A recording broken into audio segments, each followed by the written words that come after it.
order. Sue, can you call roll, please? Councilmember Groves. Here. Councilmember Chambers. I was going to leave, but I stayed here. Councilmember Salzweedl. Here. Councilmember Barkus. Here. And Mayor DeVore. Here. Motion to approve the consent agenda tonight. I'd like to request a change, please, I'd like to add discussion of the Flat River weed situation.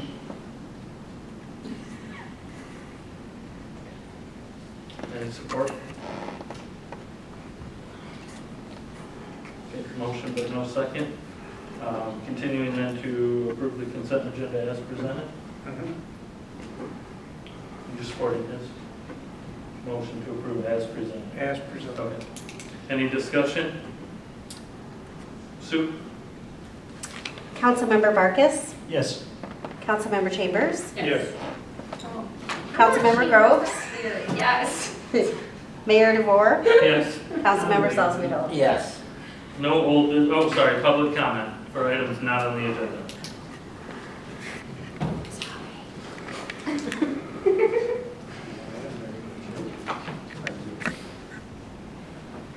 I'm Bruce Matthews at 326 Riverside Drive.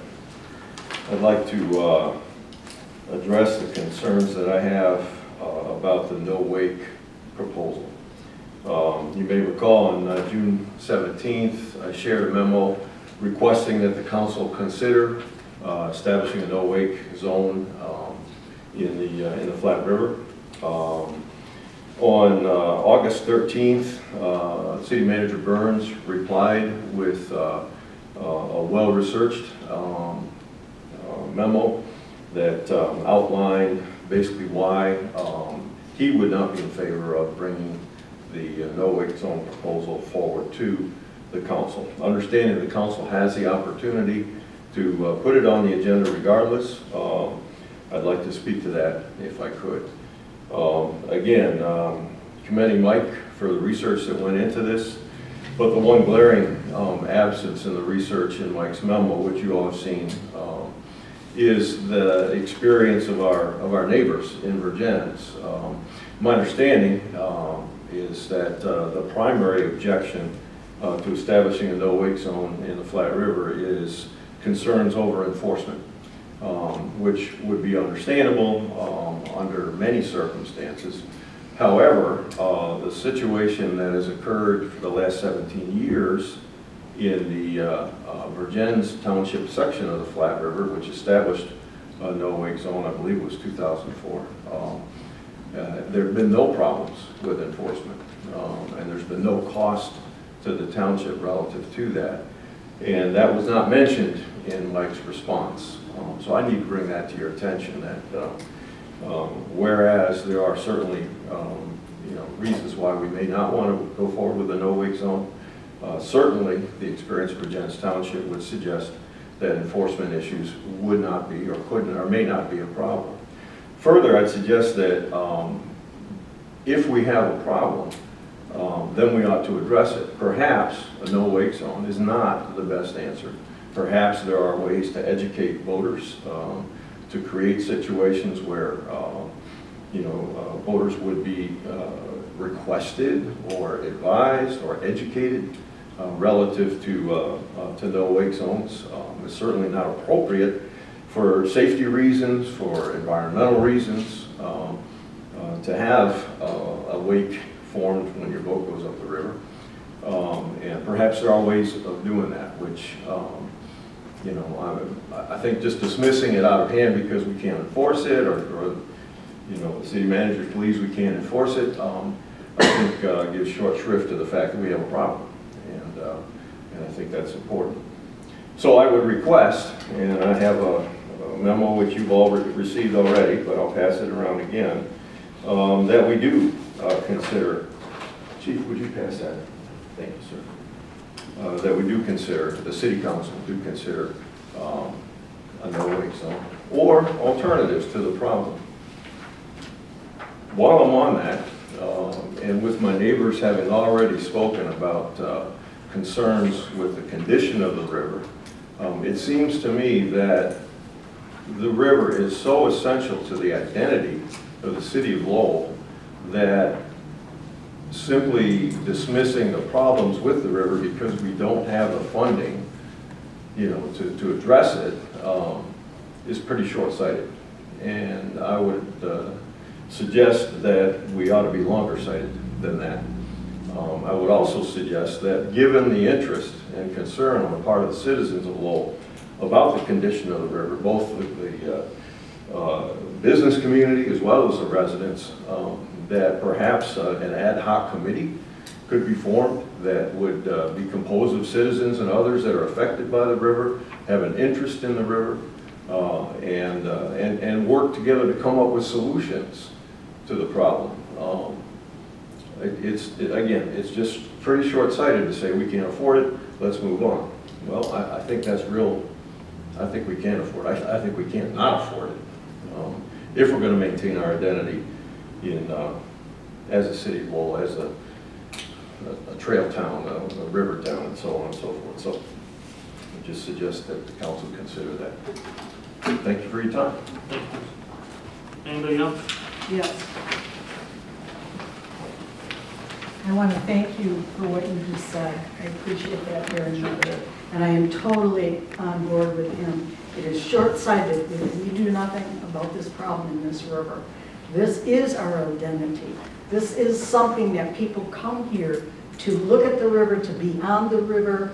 The showboat, we put all of those millions of dollars into the showboat, and it is a swamp around the showboat. And the fact that it is not being addressed by the council and by the city is deplorable to me. And I do not understand what we as citizens have to go through to get your attention.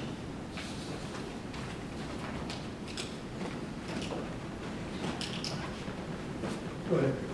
No, go ahead. Okay. Go ahead. You go ahead.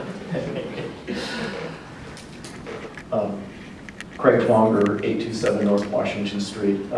In regard to the river, I'm looking at hopefully putting together a coalition of citizens that want to deal with it, forming a 501c3 for which we can use to receive grants to, and also to clean up the river. The way that gets done, of course, is going to be somewhat of a journey because we need to consult with scholarly people, not just certain businesses that deal with this. Anyhow, we need to come up with the most effective and safe way to do it, and also then pursue funding for that. If anybody's interested in joining along with me, let's talk about putting together a meeting date. Thank you.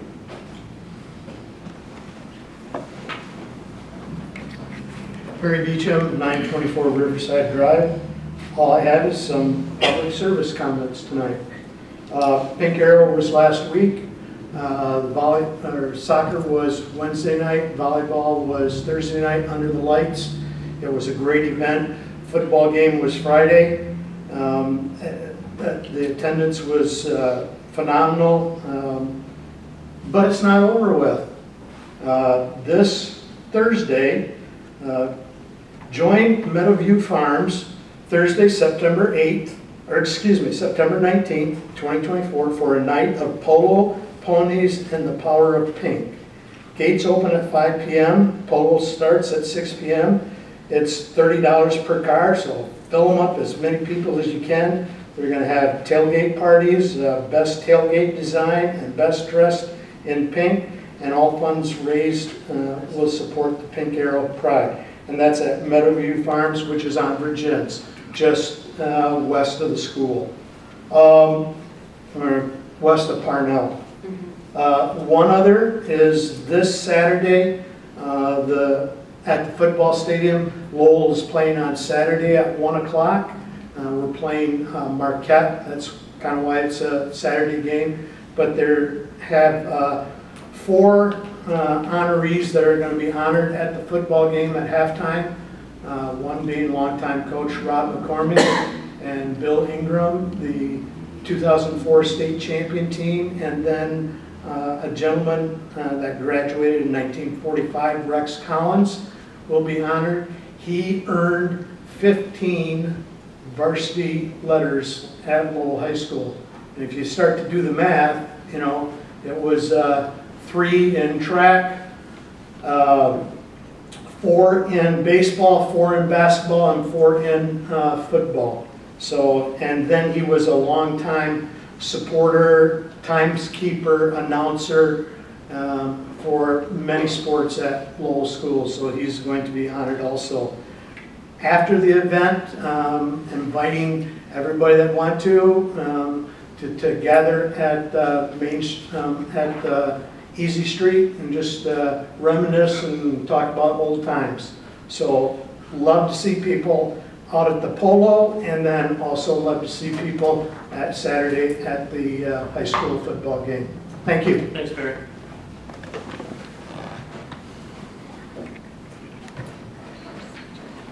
Good evening.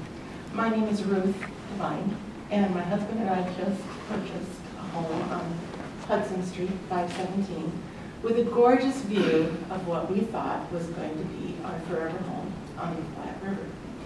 And we bought the house in May. We saw it in April. It was a stunner. I stood in the kitchen and I said, I can't believe this view. This is astonishing. By the time we got back here in June, because we live on the other side of the state, and I'm not familiar with everything going on here in Lowell, but we thought this was probably the most charming little town ever. And we had lived in Grand Rapids and the area, and we didn't know too much about Lowell. And that was 20-some years ago.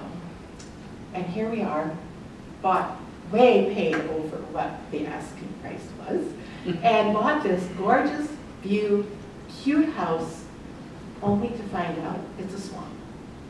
And I am so disappointed in you. I really am. I just have to say, I can't believe you're not more concerned and you're not on fire for dealing with this. I look at the other side, it's just pristine and it's wonderful. I look at our side and go, what happened here? And I understand, I grew up living on a river, and I understand the difficulty a river can be. It can be something you saw one day and it's a different course the next. It can be up, it can be down. Yeah, it can have debris, it can have this and that. But I certainly didn't expect what we bought, and I certainly hope that my taxes, because they're going to be very spendy, can help do something with all this. And I truly appreciate you letting me voice my concern. And I know I'm brand new. I don't know any of you. You know me. And, I hope that in 2 years I don't just say, I'm done, I flip that house and go. So please take it into consideration. Thank you. Anybody else?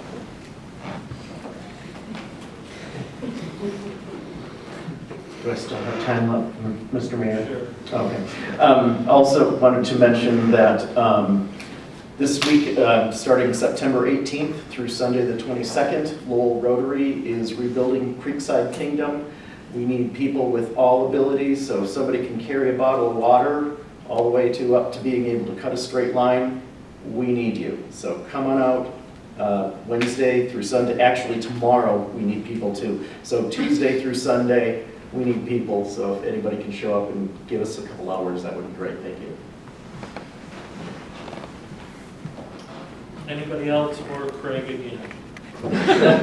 Oh, wait. All right, no old business, new business, it's easy, Mike, Glendon Township, Metro Council. Yeah, we request as representative of Grand Valley Metro Council, Glendon Township would like to join the Grand Valley Metro Council. As required by their bylaws, every jurisdiction in the Grand Valley Metro Council has to approve the resolution to consider that to move forward. So in front of you is that resolution, and hope you need action tonight. They would like to get moving forward relatively quickly. All right, any questions for Mike? No, but I'll make a motion to approve resolution 19-24 granting Belvin Township membership in the Grand Valley Metro Council. I'll support. Discussion. Sue? Councilmember Chambers, Yes. Councilmember Groves, Yes. Mayor DeVore, Yes. Councilmember Salzweedl, Yes. Councilmember Vargas. Yes. Board and commission reports, Eric. The Arbor Board met last Monday. Jim and I, we discussed the budget for the year. We set a budget of $14,000 that we plan to spend, which is needed to maintain a Tree City USA. There's two things that are needed for that money. Number one, Rich is going to take that money and use it to replace trees in the cemetery that have died. And a couple of the other parks, there are trees that need to be replaced.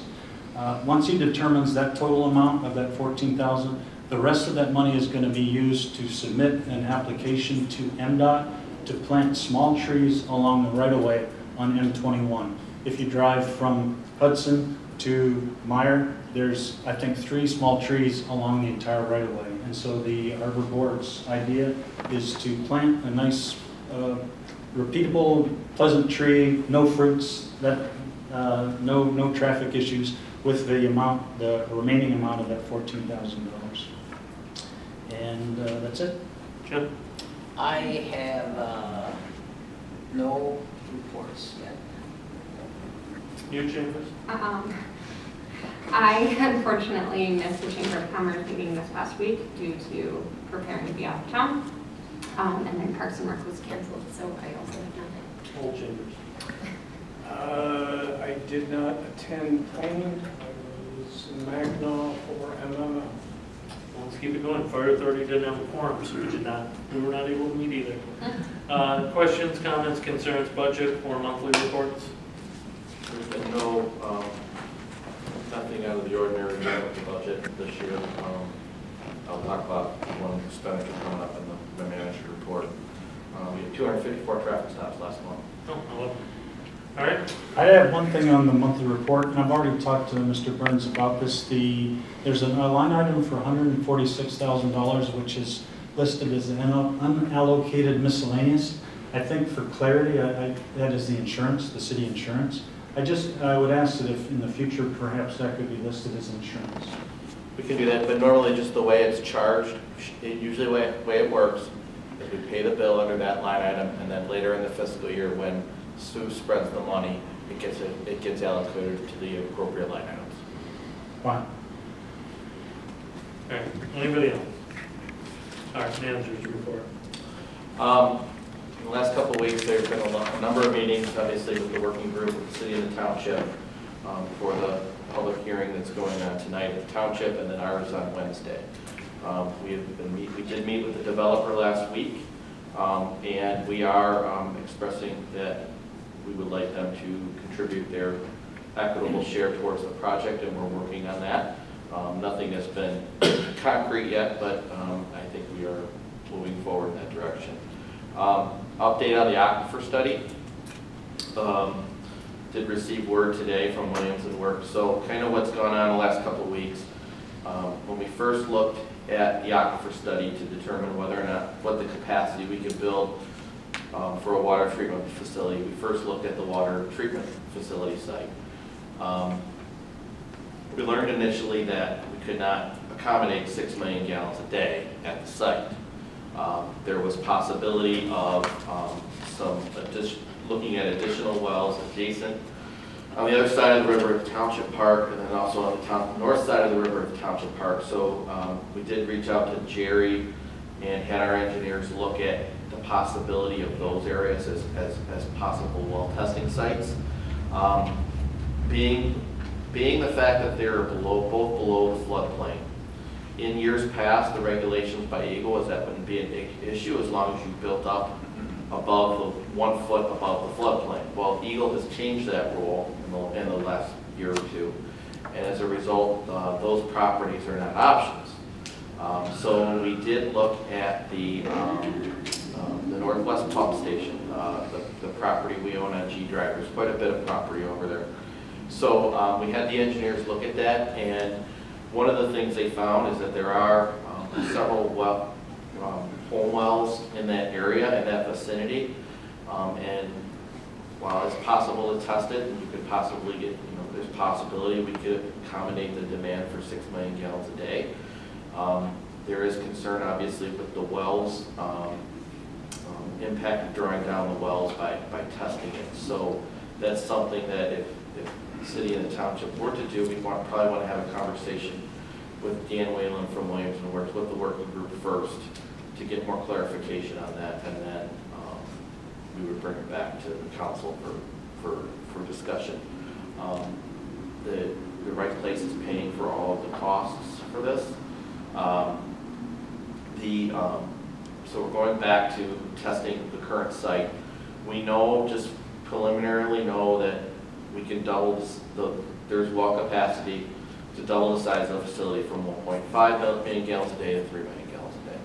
It's possible to possibly maybe go up to 4, but we'd have to evaluate that. It's somewhere between 3 and 4 million gallons a day is probably what we can decipher from the well, but that still requires more analysis. So that's where we're at with it.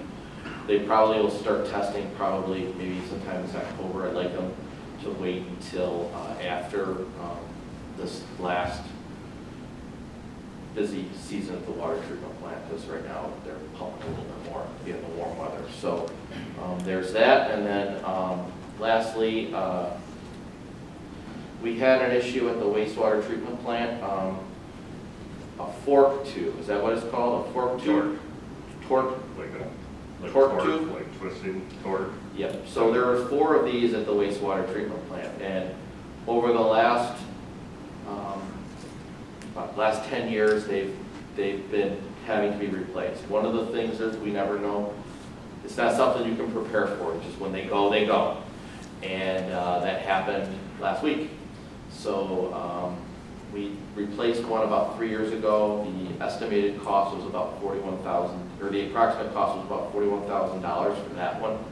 Don't know what it is yet. I know Brian's working on that. It may be an emergency procurement under Section 271 of the ordinance. It may not. I'll have to talk to Brian about that, but I will have more information for you as we move ahead. That's all I have. Any questions? Yeah, Brian, is that ditch still running? You're just running it down one. Yep. We're still. Yeah. Yeah, it's part of the aeration. I should probably explain. It's part of the aeration system. If you ever of the been ditch. there, it's, they It's the still same one I rotate. wrote 3 years ago, and I think with the exception of Eric, you guys are all in council moving through that one. Yeah. Yeah. All right, appointments. Nobody has applied for DDA, but there was one application for the airport board. Did everyone get that in their email? Yep. Did you see my response? No. Is it PG for reading in council, or should I read it when I get home? You can read it. All right, well, I'm going to appoint that person, which is me, to the airport board if there's no objections. Oh, I already, You said you were going to object. I will. All right, well, there's one objection, so I'm still appointed. Council comments, old Jim. Stop it. No, you're new Jim, old Jim. Oh. Rotary is doing an exceptional job out there. There's an individual that took time out of his busy schedule to demolish and haul away the old one, and this individual will probably yell at me, but I'm going to thank him anyway. It's John Timpson. Johnny has a huge heart and will help this community in any way we ask. In fact, he left a skid steer out there with a bunch more attachments in case it's needed. They do need help out there. I took my enclosed trailer with a bunch of tools in it. They pretty much will have enough tools, but what they need is just raw manpower out there. My youngest son, Cody, is kind of taking the lead on this with Teresa Munt, and as a dad, it makes you kind of proud, right? Yeah. When my boys were small, we went out there. We didn't have any money. Everybody will remember when you first got married, you had no money, right? And we volunteered. We couldn't afford to buy the boards. We couldn't afford to do a lot of different things, but we went out there and we helped and we put it together.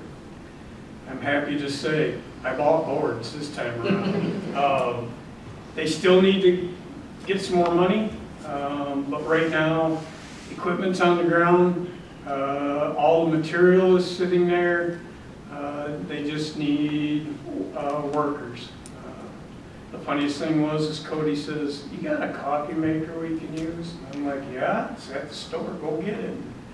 So there'll be coffee there, I know, and water, so if you got 20 minutes even, go help. It's a good thing for the community. Johnson, you know, I know he is. Leah? Thank you. I first wanted to say welcome to Lowell, Ruth. I too moved to Lowell because it was a cute town that I felt safe in, that I wanted to call home for me and my boys, and that's why I still live here, and I just want to give you a warm welcome.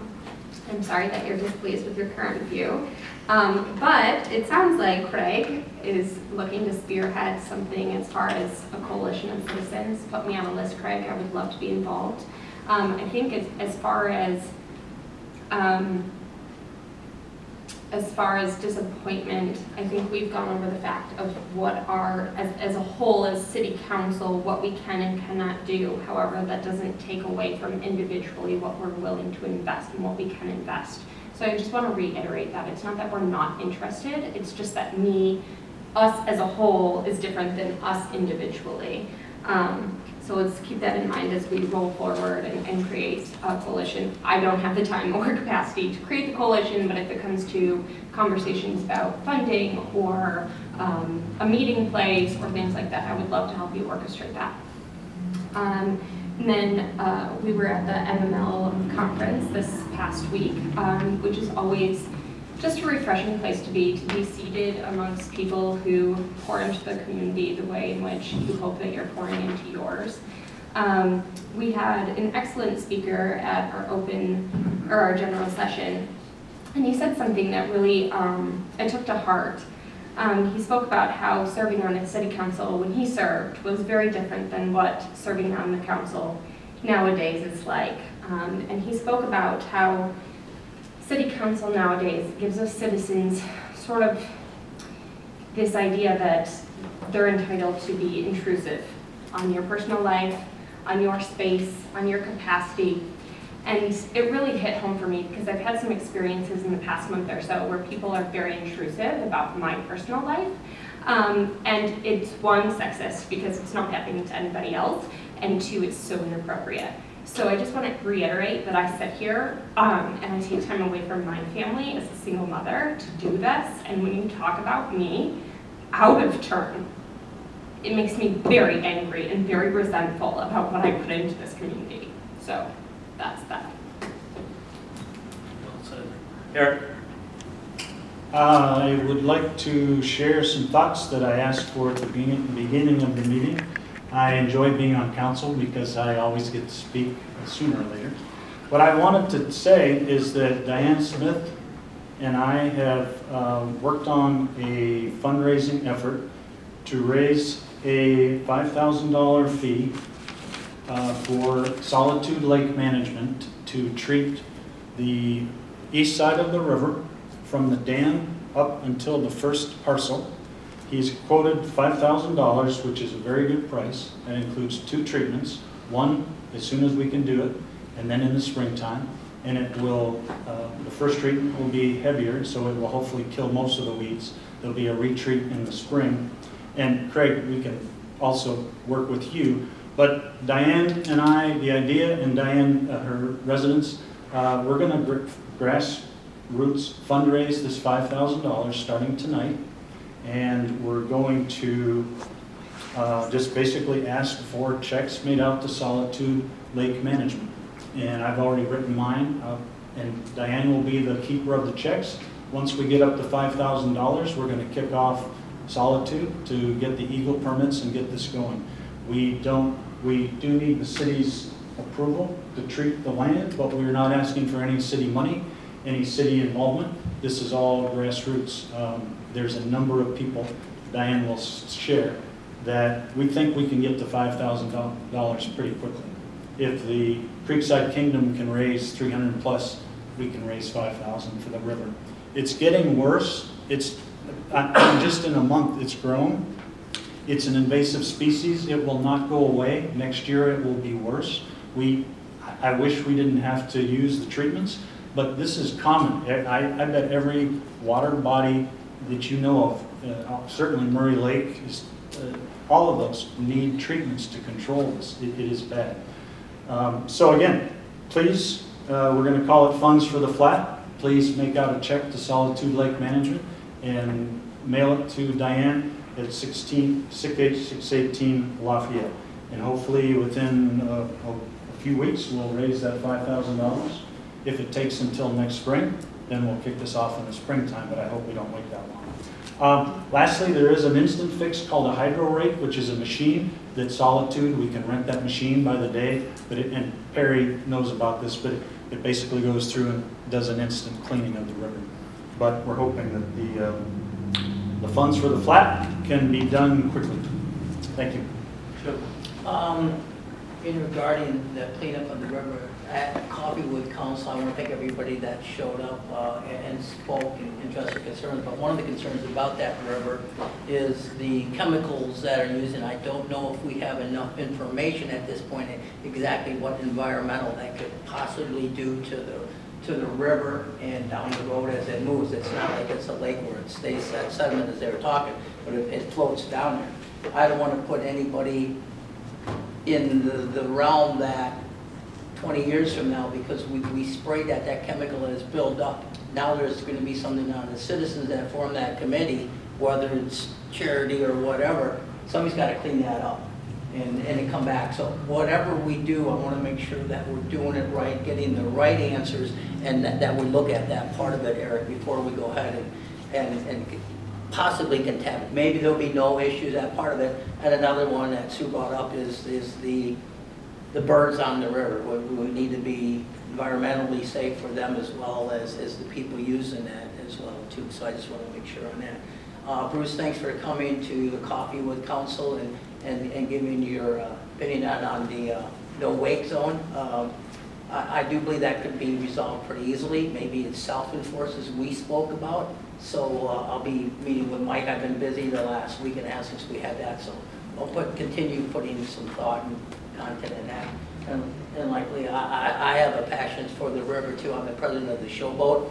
And every time I get on there, I look out there, and every year it gets a little bit thicker and thicker, and you see a little less of the beauty that can happen. So, you know, we do have passion. Unfortunately, we have rules and things that we have to govern by what we're allowed to govern, but our passion is still there. So I just want to keep that in mind. Thanks. So it is frustrating when people say that we're dismissive of their concerns or they're disappointed in their community or whatever, because it just means that you didn't get the stir-in instant coffee fix that you asked for the day you asked for it. Because it's done how things work, right? We talked when Rich Perry was here a couple months ago about a plan for continuing maintenance so that we don't fix it for a year and then it comes back. We talked about it being late in the season and the Eagle permits and how it would save money that we were going to raise if we did it in the spring. We talked about a coalition of community members who cared. We talked about residents being involved. But to call us dismissive and disappointing and detrimental and all these other words because we're not cutting you a blank check for a river cleanup for the next umpteen amount of years indefinitely is unfair. And it just means that you're not paying attention to what we're saying unless we're saying what you want to hear. It's also, I think, personally detrimental to attempt an agenda change when, number one, the residents haven't been notified, an item that they're passionate about is going to be on the agenda. Number two, we have no new information to present and nothing helpful to say. And number three, the council isn't prepared for it. So I'm pretty disappointed in that as well. Jim? I'll make a motion to adjourn at 8:10. I'm sorry, could I reply to that? Sure. Before we adjourn? Well, first of all, I need to add two things that I forgot to mention. The majority of the properties along Lafayette are going to have their properties treated at a cost of $400 each. They don't need anyone else's approval to do this. This is all through Eagle. Eagle reviews the chemicals, the treatments, using established EPA guidelines. And so this is all, these are all chemicals that are used, they have been used for years, and they have been deemed safe. So number one, there will be treatment. I know Diane is planning to do it, and others of that 20 properties, and that's included with that. So number one.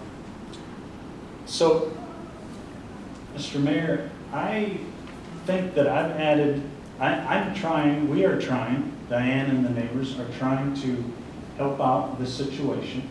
This situation is getting worse by the day. If we don't do something this year, it's coming back worse next year. I thought I was adding some good information to the discussion. There were a number of people here. So I thought as a council member, I'm free to at least ask for new things on the agenda. Yes, sure, you absolutely are. I'm saying it's unfair to the rest of us to, look, we want to be involved. We want to be part of the solution.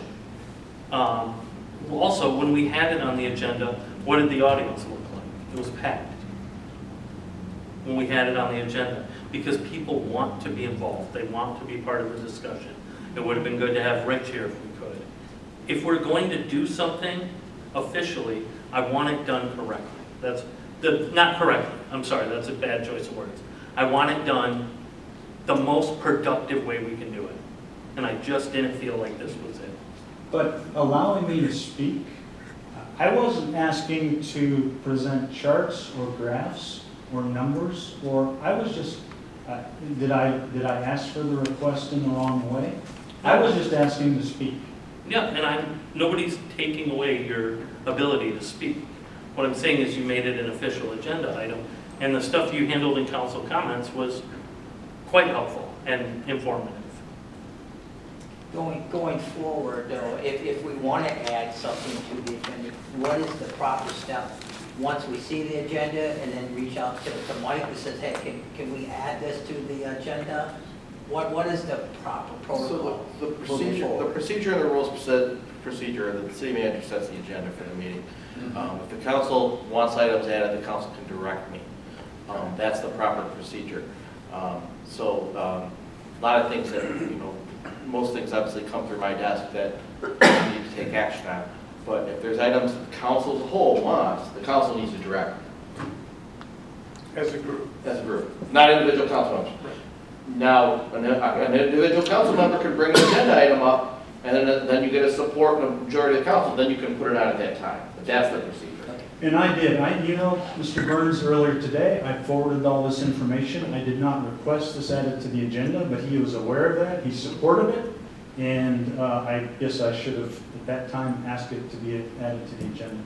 But I understand it would have been nice to have more residents here. Diane mentioned that she thought a number of people would be here, and I was hoping it would be, I'm just hoping we could do something this fall, because it's gonna, next year, it's gonna get covered. There'll be no boat area. Do I get to ask anything at this point or say something or not? No, council, no. Citizen discussion has been covered. Jim? I'll make a motion adjourn at 8:15.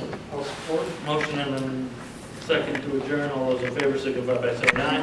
Aye. Aye.